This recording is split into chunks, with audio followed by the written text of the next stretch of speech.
One, and we are recording episode 580 with Dr. John Witcher. And introduce yourself, man.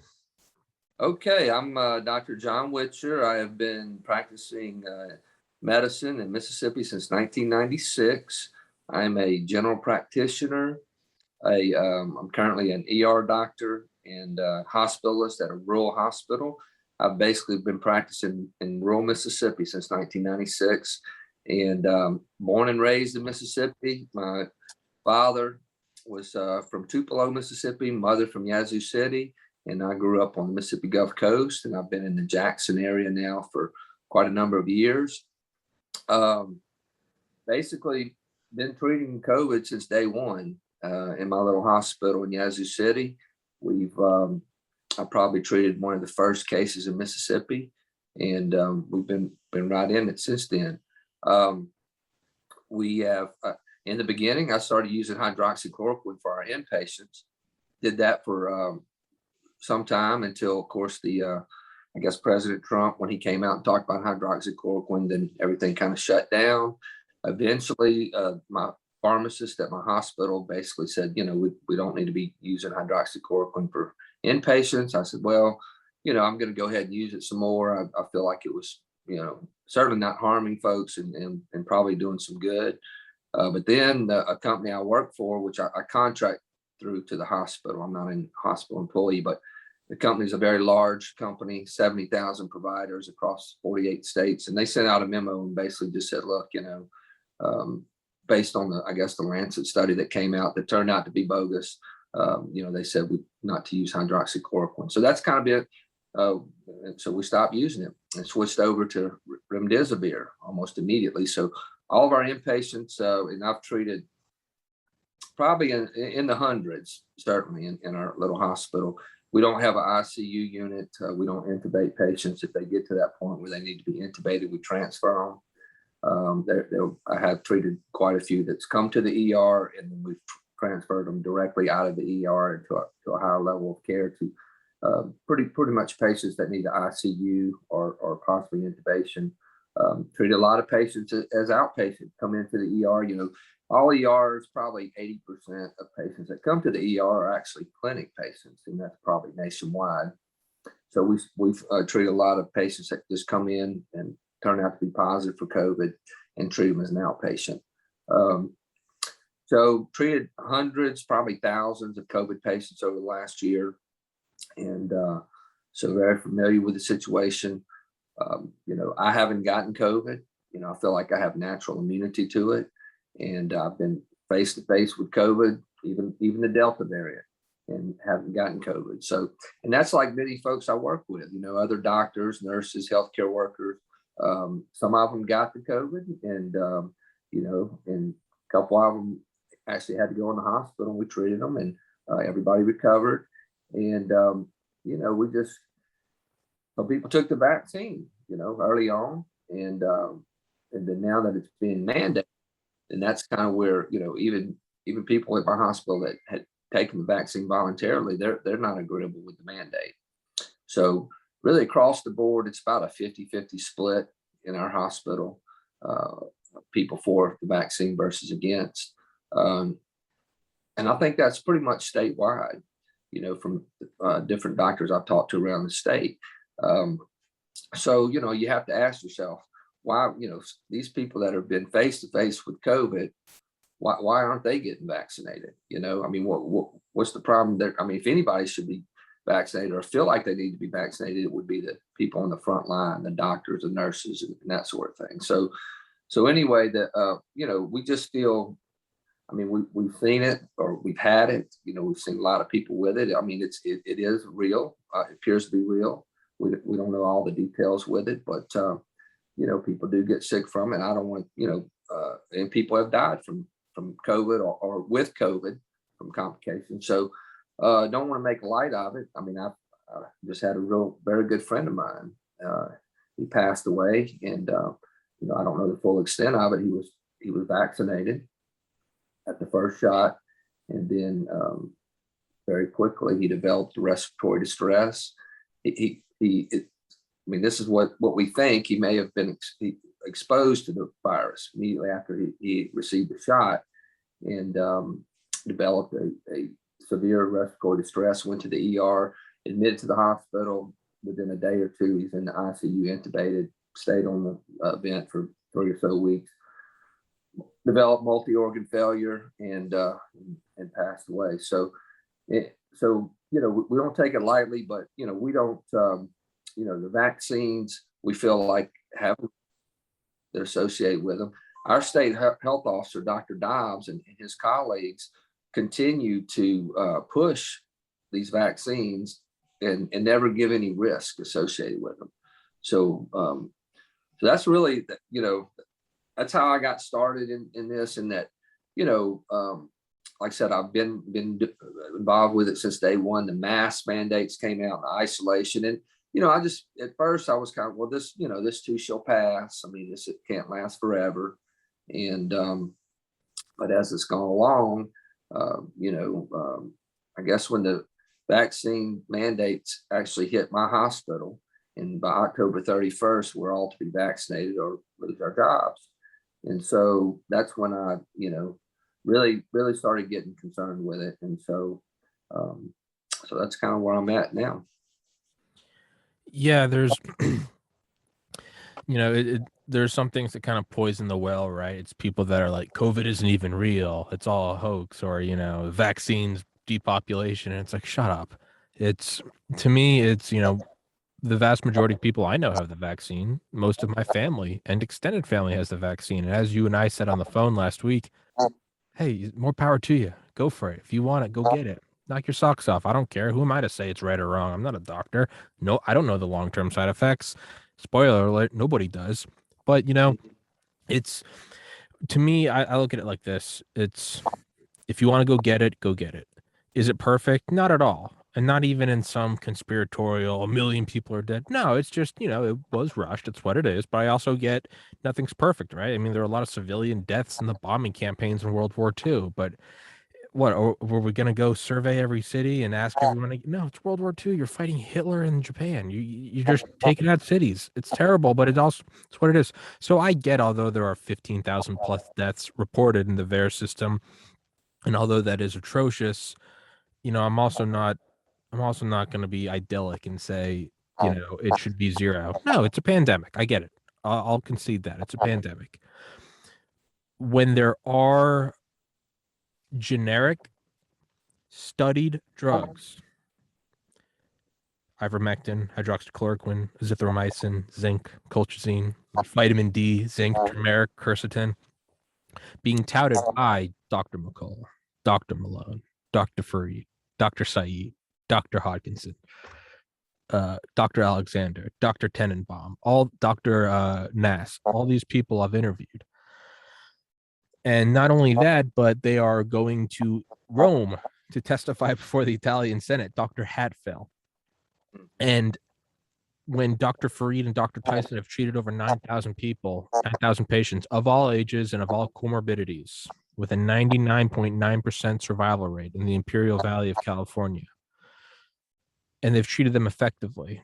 So the whole point of this kind of rambling soliloquy is, because aside from the fact that I love the sound of my own voice, is that there are things that have been proven to work, and that's not, we don't need to do this left right trench warfare. I'm vaccine, I'm ivermectin. It doesn't need to be that.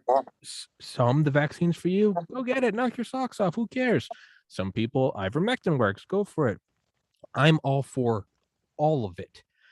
The fact, I'm not trying to tell anyone you can't get the vaccine or you shouldn't get the vaccine. The idea that you're not allowed to talk about ivermectin or hydroxychloroquine, that you can't use it, that it's quack science.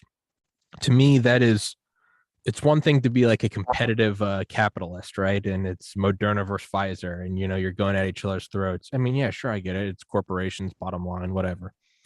It's a whole nother thing when you're completely blocking out the use of these generic medications. We're moving into a crime against humanity. But lastly, it's, you can't mandate something that 15,000 people have died from, especially, and this is what I'm getting to, with pregnant women. You can't You cannot do that. And that's what you and I talked about on the phone, where there are these women who, I mean, is that not in the Nuremberg Code, coercion? And we're talking about women right now who are on government assistance. They need it, and they're terrified. You're trying to get between Mama Bear and her yet to be born child, and saying you need this. And there's proof that the babies are dying from whatever spike protein toxicity. That to me is exceptionally demonic, especially when you know this can kill. You know that there is a coordinated censorship campaign, the Trusted News Initiative. You know that they're making record-breaking profits. Moderna has doubled in market cap. Pfizer has posted for the third straight quarter their most profitable quarter in company history. Again, hey, I'm a capitalist, go for it. And then there are these proven medications, right? The largest state in India 2 weeks ago said that their state with 246 million people had 0 COVID cases after they started using their little packets of hydroxychloroquine, ivermectin, the pulse oximeter, some aspirin, and it came with like an N95. When that is available, and so it's one thing when you're suppressing something that is generic and studied and safe, and you are mandating something that I think you should be free to get, but does have 15,000 deaths reported in the VAERS system. I mean, this seems to be a crime against humanity. This seems to be a direct violation of human rights, and they're mandating these women, your patients, who are terrified of losing their government assistance healthcare, but they're also terrified of taking this vaccine, which might kill their child. And it's, I mean, you have to stand up for what's right. And it's very easy for me to say, I don't have a family. I'm not a doctor like yourself, and I'm not threatened with losing my job. But I mean, if there's ever been a righteous fight, what other fight is there? And it's, I don't know. What are your thoughts on it? What are the updates with your patients, with your pregnant patients? Yeah, I mean, we're concerned, this memo that Dr. Dobbs sent out on the September the 9th, it was a standing order throughout the state of Mississippi for pregnant women and nursing mothers to get vaccinated. And in his rationale, he said that COVID-19 vaccines are safe during pregnancy and lactation. That's all he put in there. I mean, he never talked about any risk. And we know, I mean, from studies, reports that there's been fetal demise from pregnant women taking the vaccinations. There's been reported deaths in children that have been breastfeeding from mothers who've been vaccinated. So these are concerns. And so, we just want, if Dr. Dobbs is going to mandate something on this order, he needs to at least provide information of risk, and allow the patients to have a choice, and go to their OBGYN or their primary care doctor and be able to discuss this with them, let the doctor discuss the risk with the patients, and let them ultimately have the decision, and not let them, no discrimination against them. That's really all we're asking as doctors. Like I said, I've started this group about, it's been, I guess we're going on our 4th week. It's Mississippi Against Mandates, MS Against Mandates. And, when my wife and I started it, we actually, the way it kind of started was, American Frontline Doctors. I connected with them last year when, they came, when Dr. Simone Gold came, and the videos went viral of her and the doctors on the steps of the Senate. And so I've been following them, and and so anyway, I reached out, and Dr. Brian Atkinson out of Texas called me, and kind of got me connected to one other doctor here in Mississippi that was, also felt the way I did. So I reached out to him, Dr. Cameron Huxford out of Starkville, and he is a pulmonologist, critical care doctor. He's been taking care of these COVID patients, in the critical care condition. And so, me and him got together, and then we just started reaching out to other doctors. And Dr. Jeff Howard, who's an interventional radiologist in Tupelo, he came on board, and we started talking, and he started talking about some I was seeing. He was seeing strokes in young, healthy patients that should not be having strokes, blood clots, neurological problems.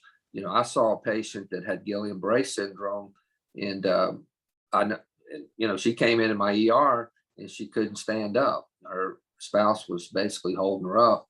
She certainly couldn't take a step. And, I asked her what was going on. She was there to, because she said she just keeps getting weaker. She's got an appointment with her neurologist, but she couldn't wait. And so I asked her, basically what was going on. She said, well, I took the vaccine in January and immediately started having weakness, and it's progressed to the point now where I can't stand without assistance. So she already knew she'd been vaccine injured. I mean, she's already went to a local neurologist and discussed it with them. And that's what the neurologist has told her, that, she's developed Guillain-Barré from these vaccines. And we know that's a risk factor that is listed on the CDC website. So, thing and myocarditis in young men, I mean, that's listed. So we're just asking Dr. Dobbs and his colleagues here in our state to acknowledge those things. Don't present to the public that these vaccines are safe and without risk, because we just know that's not the case. Like you mentioned the bears. I mean, there's over 15,000 reported deaths. I mean, and some people say that's way, way underestimated. Some people are saying it should be more like 150,000. So we don't know exactly, but it appears that there's at least the risk of dying from these vaccines. So we want the public to know that. We want our patients to know that. Over 700,000 reported adverse events. And this is serious because, the VAERS has been in existence since 1990. Mm-hmm. They've been tracking these vaccine adverse events for a long time. And if you go back last decade, I'm going to pull it up right now. Yeah, sorry, keep talking. Last decade, I mean, there's like about 40,000 reported events each year. Okay. This year alone, we're over 700,000. I mean, and we're just going to blow this off as bogus reports. And, it's, so no, I think, yeah, you can see the spike. Yeah. See there, it's so, I mean, this is serious. I mean, we need to be talking about this, papers and studies back these events up. I mean, there people all over the world are talking about adverse events. You can look to Israel and see that over 80% of their people have been vaccinated. And I just saw a report yesterday that, I mean, the people that are getting vaccinated appear to be the ones that are worse off and dying.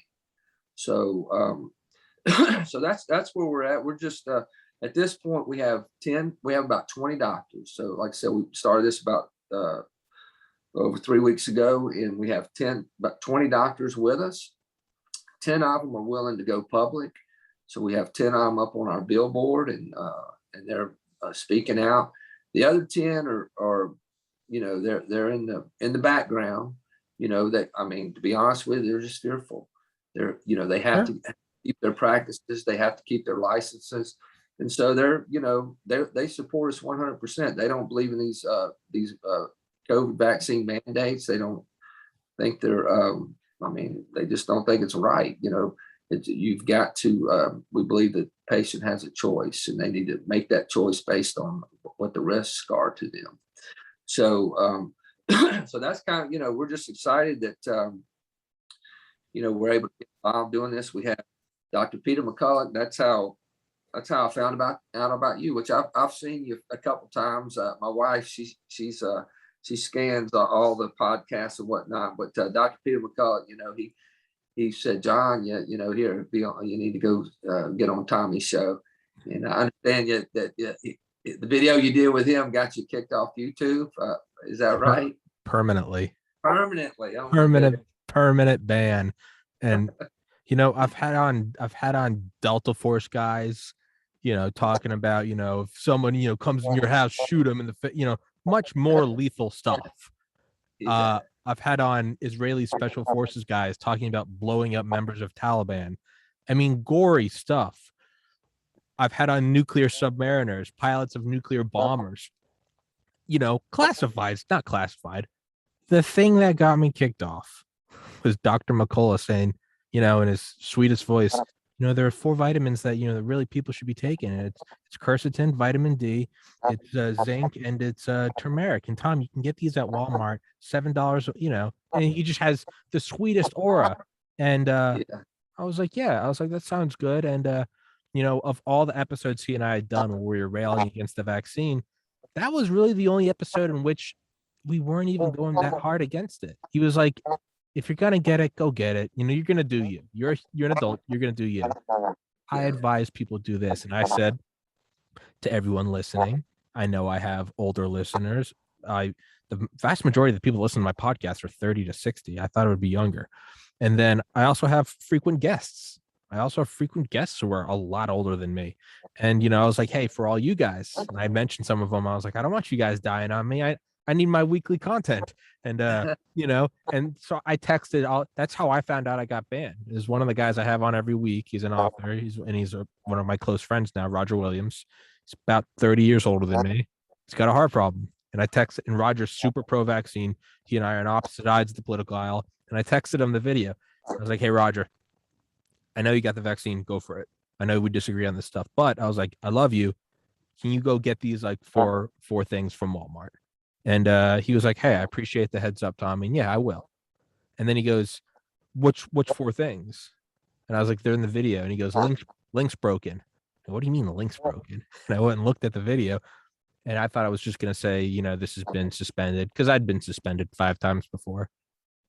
The account associated with this video has been terminated for violating terms of service.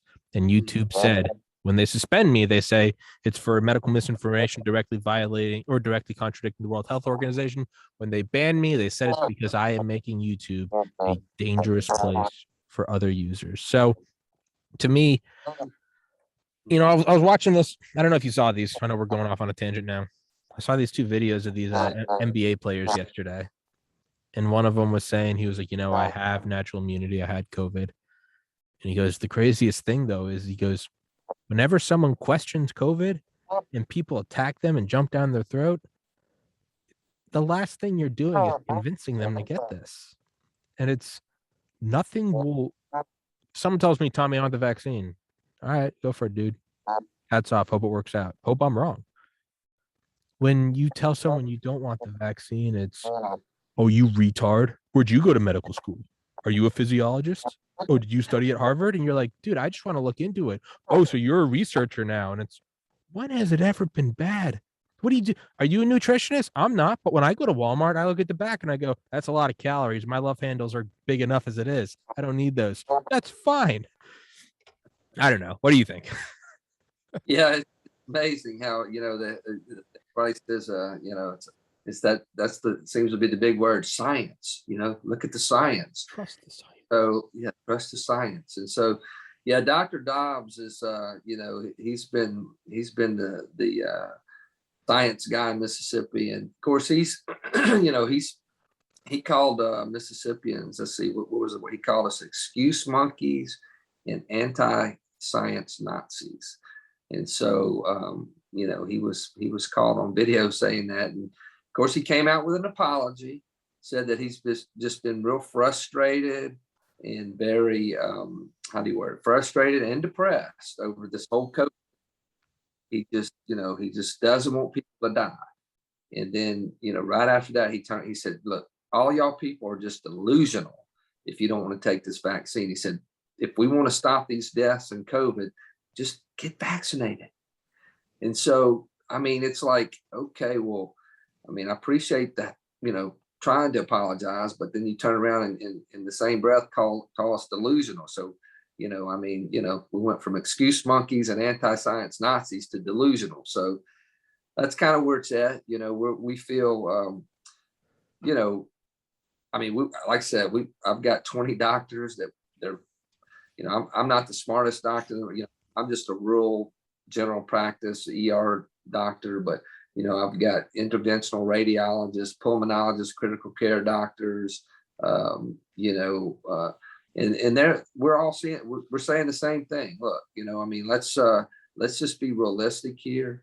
We don't know what all the risks are, but we know there's some risk, and it looks like there's some deaths. And so we just want, we just want to say stop. We've pleaded with our governor, and that was when I first got started. I made a video and I put up a billboard. The video was just a plea to the governor to say, listen, please, you can you can stop these mandates very easily. You can call a special session of our legislators. They come together, and within a few hours, they can pass a law that the governor can sign to stop the mandate. And so that's what we asked for. And that was, because the hospitals, I mean, we need employees. A lot of our beds can't be open, not because we don't have any beds. It's because we don't have any nurses to take care of patients in those beds. So we have to close beds down.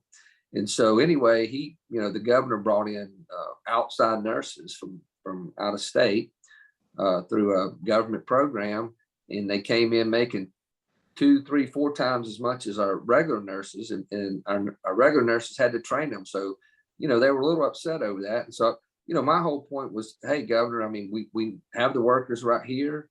Let's not fire them if they don't get vaccinated. Let's start there. So, well, we're still hoping that's going to happen. We have some legislators that are on our side trying to push the governor to call that special session. Like some of our other guys, Abbott, he's taking care of that. Our neighboring state, Alabama, they're doing a pretty good job on stopping these mandates. So, our Governor Reeves has gone national. He was on CNN, Jake Tapper, and he's pushing back against Biden. He's saying he's going to actually sue Biden with some other Republican governors, and I take that. But right here, got Dr. Dobbs. He's on the same page as Biden and the CDC, and we've got to stop him from pushing these mandates. It's pregnant women and nursing mothers today, but I watched a Zoom call with guys, and they're pushing down to age 5 to be vaccinated. That's going to be coming out within certainly. I mean, Dr. Byers said, it should be in the next couple months in the fall, but certainly by January, he said. So that's what we're looking at, and in Mississippi, these mask mandates, a lot of the mothers had that overturned in our local schools because they just went forward and, testified and said, look, masks don't work. They're actually harmful, dangerous to children. And so, like I said, a lot of the state boards, educational boards overturned the mask mandate. So I don't know what's going to happen when they start wanting their little children all the way down to 5 to be vaccinated before they can go to school. But I think it's not going to go well.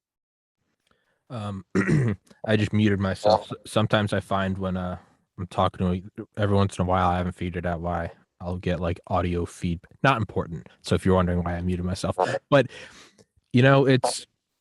it's if we really want to make some, and I hate these analogies, but if to be a true child, he started it. If he's calling you anti-science Nazis, you know what the Nazis did? You know what the communists do? You create the revolutionaries, and the revolutionaries overthrow the status quo and put you in power.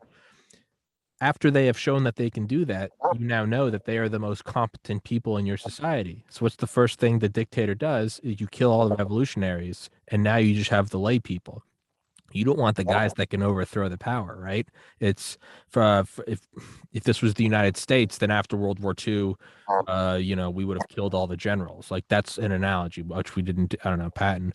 But what the Nazis did is they used, and I could be getting these switched up, but right, he used the SA to come to power, and then the Night of the Long Knives had the SS kill the SA. You got to get right. I mean, what's a lion do? What's an ape do?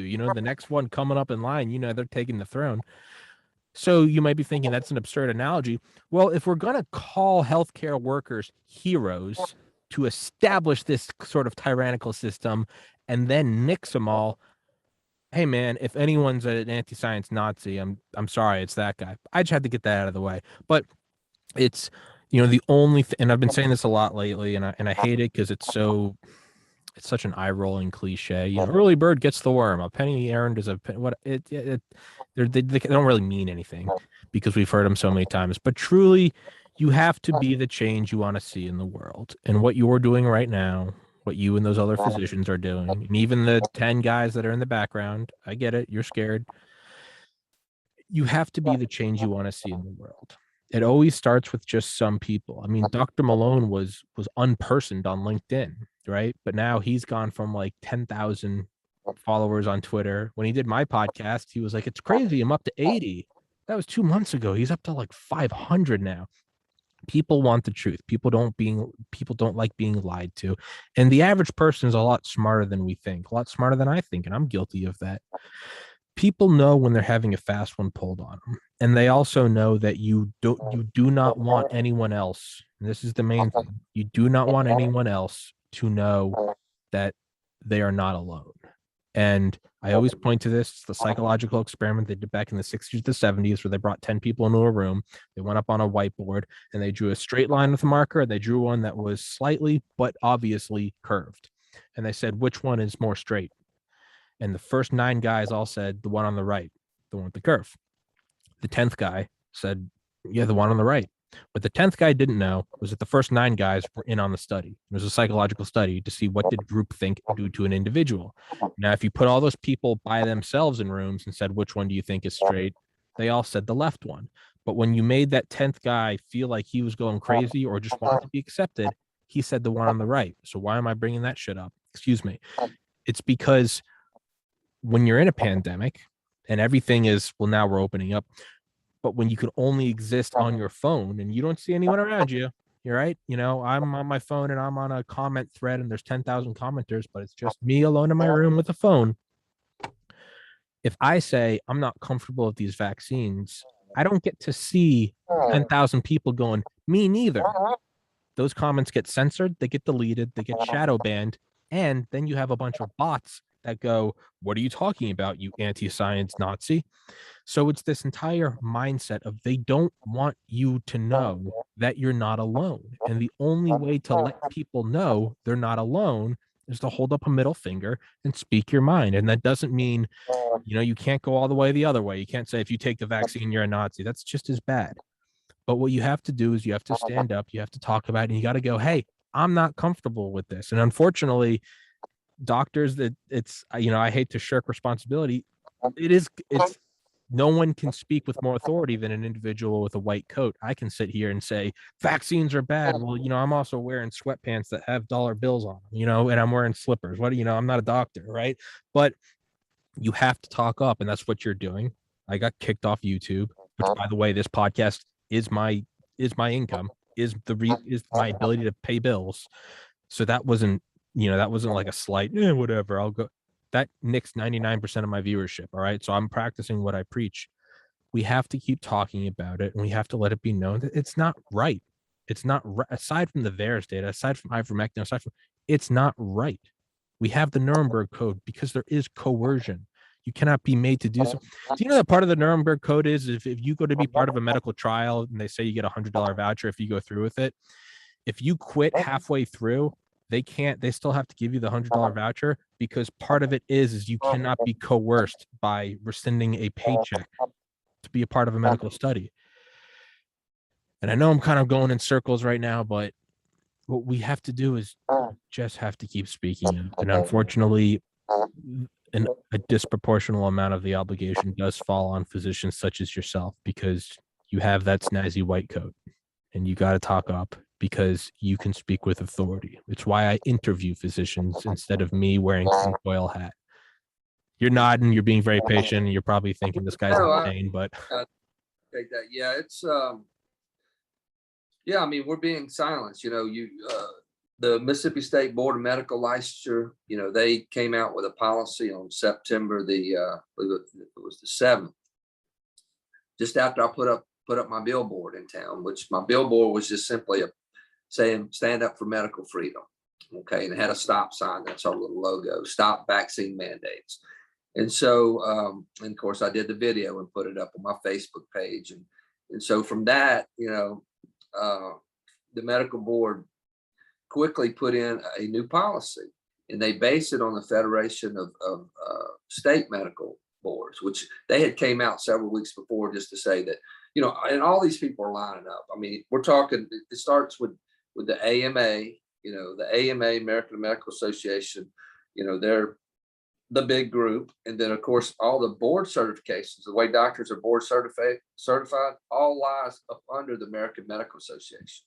Okay. And then all medical schools, all of our public medical schools in the state, which we have one big medical school here in the state, which is right here in Jackson, they're all fall under that umbrella. You don't, when you apply to medical school or you apply to residency or you apply to get board certified, it all falls under the American Medical Association's umbrella. So they carry a tremendous amount of weight, tremendous. I mean, there's really nobody that competes with them. Okay. So, but now the American Association of Physicians and Surgeons, if anybody competes with them, it would be that group. They're much smaller. I basically, my Mississippi State Medical Association has always promoted the American Medical Association. Okay, kind of several years back, when we paid our dues, we basically signed up with the state and with the American Medical Association. A lot of us stopped paying the American Medical Association dues, and because they just kept getting so liberal. And so, but now I've stopped. I'm going to no longer be a part of the Mississippi State Medical Association because they have now just totally, the president of that board went with Dr. Dobbs and pretty much said I think he said 5,000 doctors in Mississippi that agree with Dr. Dobbs that, these vaccines are safe and effective and they should be mandated.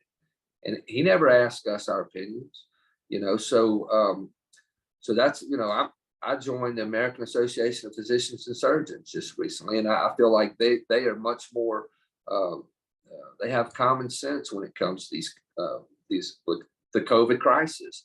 For example, they did a study and it showed that it was about 50-50 across the nation, across the AA claims that 98% of doctors are vaccinated. Well, I don't see that. I think it's more like 50%. And when the American Association of Physicians and Surgeons did their survey, that's what they got, about 50-50. So, they're just using common sense, just like, Dr. Peter McCullough. I mean, to me, he's an extremely intelligent doctor, well-researched. I mean, he's got 46 papers just on COVID alone in the last year and a half. I mean, over 600 peer-reviewed publications. I mean, he has a master's in public health. He's an epidemiologist trained. I mean, he's a cardiology, renal guy. He just on and on. And, his common sense approach to this is early treatment of COVID with multi-drug therapy to keep people out of the ERs, out of the ICUs, and off the ventilator. Makes perfectly good sense. And so, that's just, we're being silenced, bottom line. I mean, when our state medical board drafted a whole new policy on September the 7th that just said any doctor that gives out misinformation or disinformation to the public regarding COVID vaccines runs the risk of basically losing their license. Okay. So this was just put out on the 7th this month.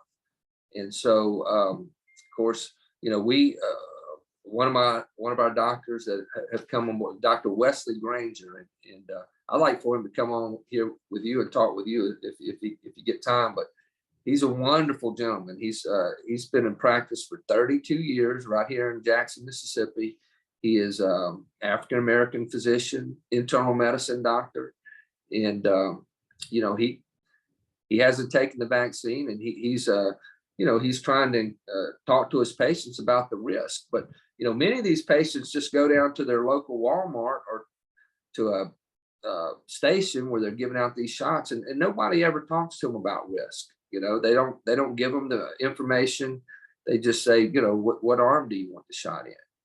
And so, that's just not appropriate. But Dr. Granger, he was on Stu Peters last week, and he did a fabulous job. And so we're thankful for him and all of our doctors. But we are being threatened here in the state of Mississippi, and we just we just want to get the truth out. what we believe to be the truth. We don't know absolutes, as far as the risk of these vaccines, but we certainly know there are risks, and it appears to be deaths. So yeah, so we're, informed consent. That's what we want our government to say. Stop these vaccine mandates across the board. Okay, let's start with hospitals, and then in all industries. We have some very large industries here in Mississippi. We have Ingalls Shipbuilding, we have Entergy, a big power company. We have casinos with thousands of employees, and some of those have already mandated or have indicated they're going to mandate these vaccines. Well, I mean, that's, we've already seen in the hospital, we've had some hospitals backtrack and say, we're not going to mandate the vaccines.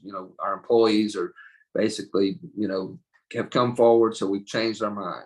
Kind of like what UAB, University of Alabama in Birmingham did. Some of our local hospitals have done that, and we're appreciative of that. Just like the hospital I work with, it's 22 hospitals in this state and Tennessee and Arkansas. And our hospital system came back and said, you know what, we're gonna acknowledge natural immunity. So we appreciate that, So we're, of course, we have to turn it in by tomorrow. We'll find out the 1st of October whether we'll be exempt or not. But I believe we're going to be, just because nothing else. Our hospital can't afford to lose, 20, 30, 40% of their employees at this point. So yeah. So, basically, informed consent is what we want. We want to stop the mandates and just have our politicians to vote to say, listen, if you want the vaccine, fine. If you don't, fine. But you can go to your primary care doctor, whether it be your personal doctor, physician, or nurse practitioner, and just talk with them. Let your doctor or nurse practitioner tell you what the risks are based on your age, based on your risk factors, your medical history, what medications you take, and find out the full scope of things. And then if you want to take the vaccine, fine. If you don't, that's fine too. That's where we stand. I mean, that's common sense. It's called informed consent. It's a patient doctor relationship. It's always been in existence.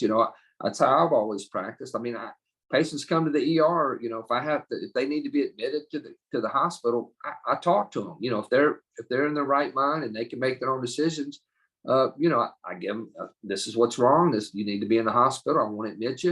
And if they say, you know what, doc, I'm good. I want to take my chances. Yeah, I know I might have a heart attack and die, but I'm going to go ahead and go home. And I'm like, fine, you can do that. You're leaving against medical advice, but you're an adult, you can do that. And that's how these shots should be. Mandating people to take these shots without giving them any risks associated with it, and then giving them a choice is just, it's just not what we do in medicine. And so, and the other thing too about doing that, if you get a shot down at Walmart or a pharmacist, you're not going to track that patient on any adverse events. If you go to your regular doctor or nurse practitioner and you get the shot, first of all, they're going to tell you the risk, okay, because they're liable, not only legally, but morally and ethically. You're the provide, Dr. Dobbs is a state employee, okay. He's not liable. He has what we call sovereign immunity. There's no liability there, okay? He can say whatever he wants to say to the public, but when push comes to shove, he's just like the pharmaceutical companies, just like the government at this point. This shot is still experimental. It's under the experimental use authorization, regardless of what the media tells us about Pfizer and it's FDA approved. That's not that medicine is not available here in the United States. So we're still under experimental use, and so can be followed if they go to their primary care doctor or nurse practitioner and get the shot. They're going to follow them if they have adverse events. They're going to come back and say, well, doc, I'm having problems, or this is happening. If you get it at a pharmacy, they don't make a chart on you. They don't know who you are. So that's another reason. Just common sense would say, let's use some common sense here. There's nothing more dystopian. Side note: there's nothing more dystopian than going into a Walmart and next to oil drum size servings of cheese puffs, there's a stand where you can get your experimental mRNA vaccine. But on the note of like informed consent, should cigarettes have a Surgeon General's warning? Yeah, I think so. Should alcohol? Yeah, I think so. Should I, as a 31-year-old or 18-year-old, be able to go buy a six pack and get shit faced and smoke a Marlboro Red because I want to look cool? Yeah, if I want to go drink a bunch of whiskey until I puke, I should be able to. I might even die. And if I don't die from acute alcohol toxicity, I might die from cirrhosis after 50 years. But that is my right. I like once a week, I like to I get some Domino's. I get some cheesy breadsticks. Terrible. Nothing, not an ounce of nutrition in them, but they're fantastic. I'm 31 years old. I know this ride ends one day, and it will end probably when I'm least expecting it. So once a week, I kick my feet up and I have some cheesy breadsticks because I'm allowed to do that. And that is this podcast. I got into medical school in Miami. I was like, ooh, I got my job security. I'm never not going to have a job. Everything's going well. And I decided to make this podcast. And it was 8 years of what I can only describe as hell getting to this point. But I took that risk. I had informed consent, from my dad. What the hell are you doing? To hear.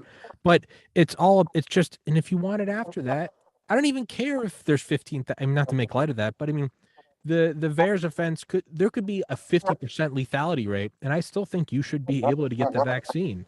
Just like I think you should be able to drink yourself to death if you want to. You're an adult. This is your life. That is the natural law. That is God's law. You don't even have to be religious. You can be atheistic. This is your life. Saying all that rambling shit.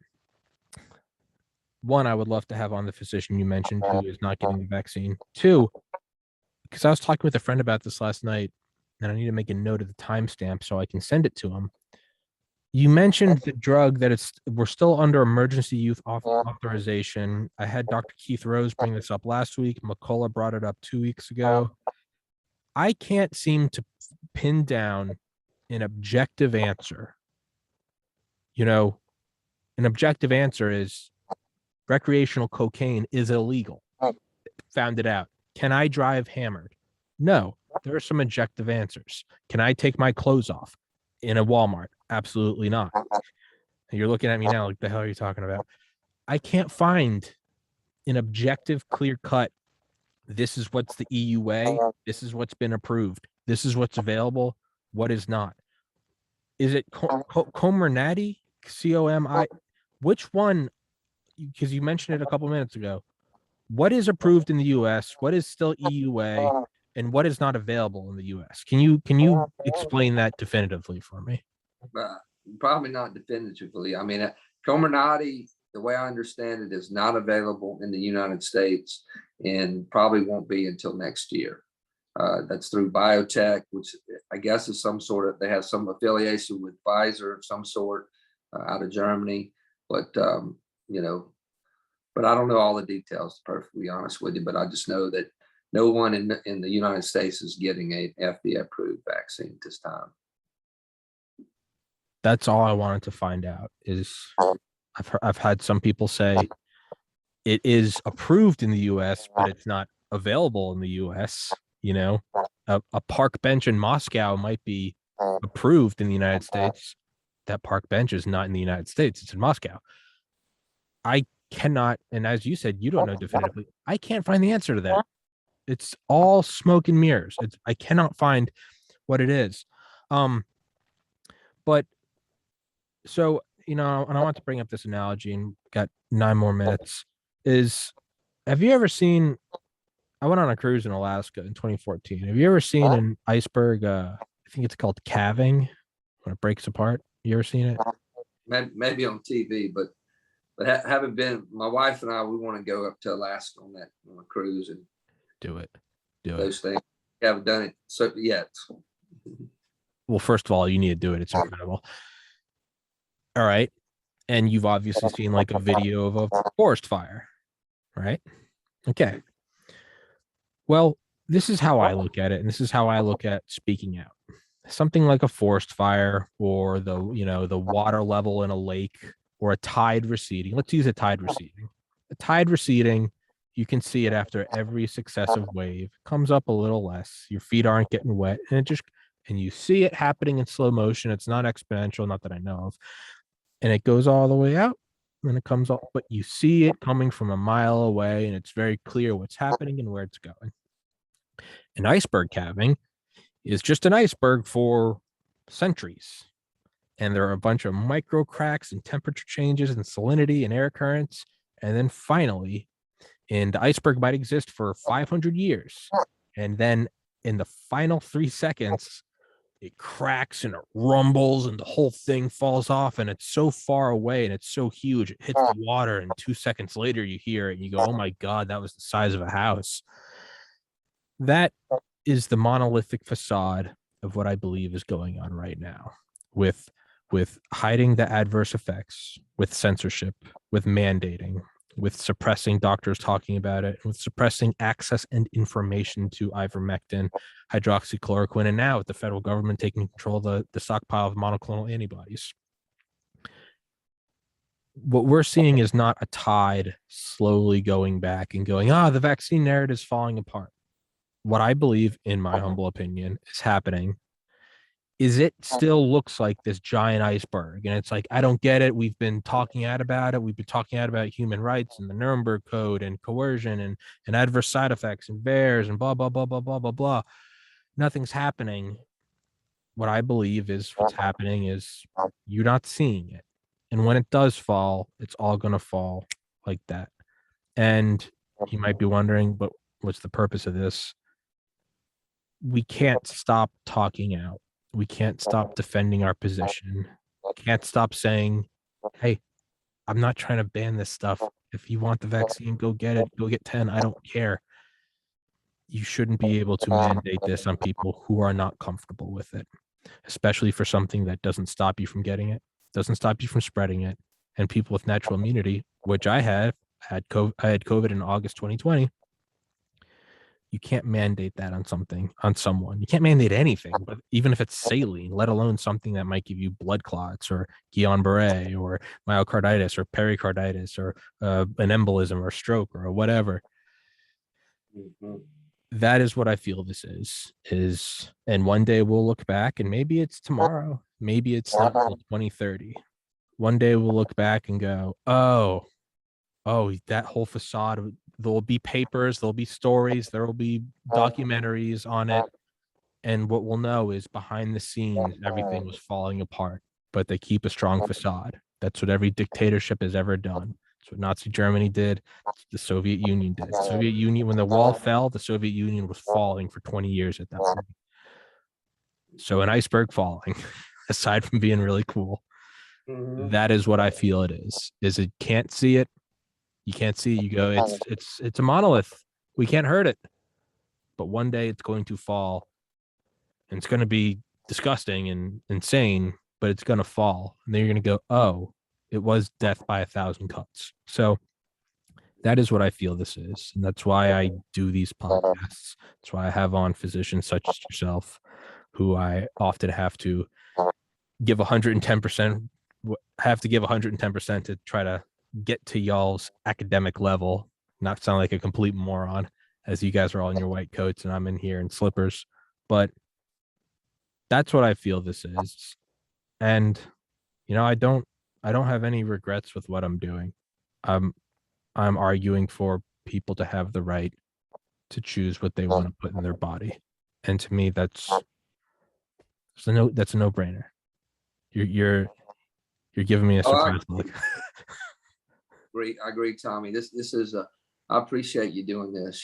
This is we do need to get the word out, and you're doing a great job doing that, because it is serious. For a long time I tried to ask why. Why would Dr. Dobbs and his colleagues do this? I mean, some of these physicians I know, I've known them for years, and I know them to be decent people. So, I ask, why is this happening like this? And so at this point, I've just about quit asking why. I really don't know. I mean, to me, it looks like we're in a battle between good and evil. I mean, it just looks that serious to me. I mean, I'm a God-fearing man. I read the Bible. We live down here in the Bible Belt. We're the buckle of the Bible Belt here in Mississippi. And, to me, it just goes against God's word. I mean, we have freedom. God gives us freedom to choose. I mean, that's a God-given right. And so why people are pressing so hard to take away our freedom and basing it on something that they say it's for our own good, for our own health, it just doesn't make sense. I mean, if you look at the numbers, I mean, even here in Mississippi, across all age groups, it's still a 98% chance of survival if you even get the COVID. All right. So, I mean, we just have to use common sense. And like I said, I think you're right. I pray you're right. I think these people are going to be exposed from all the way from Dr. Fauci all the way down to everyone who's pushing this agenda. And I do pray. I hope it's going to crumble quickly because the truth of the matter is, I mean, there's people taking the vaccines every day, and they're under the impression that they're safe, and they may not be. It doesn't appear to be 100%. I mean, it appears that people have died from these vaccines. And I'm like you, Tommy. I mean, I've got family members that have taken the vaccine. I've got 2 kids in medical school. They took the vaccine. I've got a mother that's 83 years old. She took the vaccine, and they appear to be doing okay from it at this point. But we just don't know the long-term effects. These aren't typical vaccines. As Dr. Peter McCullough and others have said. I mean, this is a gene therapy, and we don't know how long it stays in the body. We don't know what it does. I mean, Dr. Jancy Chung Lindsay, she's with American Frontline Doctors. She's a PhD scientist. She's a toxicologist. She's studied vaccines, worked on vaccines for years. I mean, she's very concerned that these spike proteins that are generated when we get these vaccines or when we get the shot, it affects the ovaries such that these women are going to be infertile in the future. Okay, so she's going to be here with us on October 9th. We're going to have a rally here in Jackson, Mississippi, October 9th. We're going to have all of our local doctors here. Hopefully, we're going to continue to grow. We may have as many as 20 or 30 willing to stand out in the open by a week and a half. But we're going to go there. It's right beside the governor's mansion. It's a Smith Park, and it's right behind the governor's mansion. And we hope to have hundreds, thousands there. And I said 100, hundreds or thousands. I don't know how many we'll have. But like I said, we've been doing this for just over 3 weeks. I started on a Telegram page where we have over 1,000 people on that Telegram page and this is these are people from around Mississippi, and we're hearing from these people, not just doctors. We're hearing from patients and citizens that are upset. Number one, they're upset that they're having to be mandated to get these vaccines. Okay, and we've been trying to help those people figure out ways to either file a religious exemption or find a doctor that's willing to sign to say they have natural immunity or whatever. But we don't. I'm hearing some of them are getting those exemptions. Others are waiting, like myself.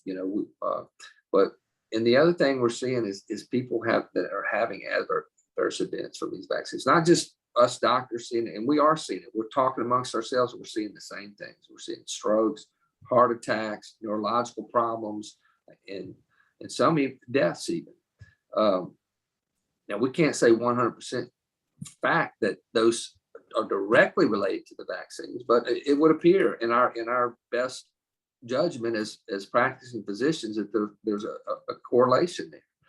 And so we're concerned. And we're seeing people all over Mississippi and other places that are reaching out to us with injuries. Okay, they're making videos. I'm with you, Tommy. I think it's a matter of time. I do not believe that this can hold up much longer because there's too many people that are speaking out that they're being injured from these vaccines. There's doctors seeing it on the ground, like myself. And so, I mean, the truth is going to come out. I mean, you cannot, I mean, you can hold it down for a certain period of time, but the truth has got to come out. And I'm believing like you, Tommy. I think it's going to be any day now. And so, yeah, appreciate you having me on and let me just talk a little bit. Yeah, man. You're right. The truth is going to come out. It always does. It always does. Sometimes it takes a day. Sometimes it takes a couple decades. It always comes out. I mean, hell, the Nazis took a lot of precautions. The Nazis changed the name from human in their human experiments to like large, I think men were cows, women were large goats, and they called babies pigs.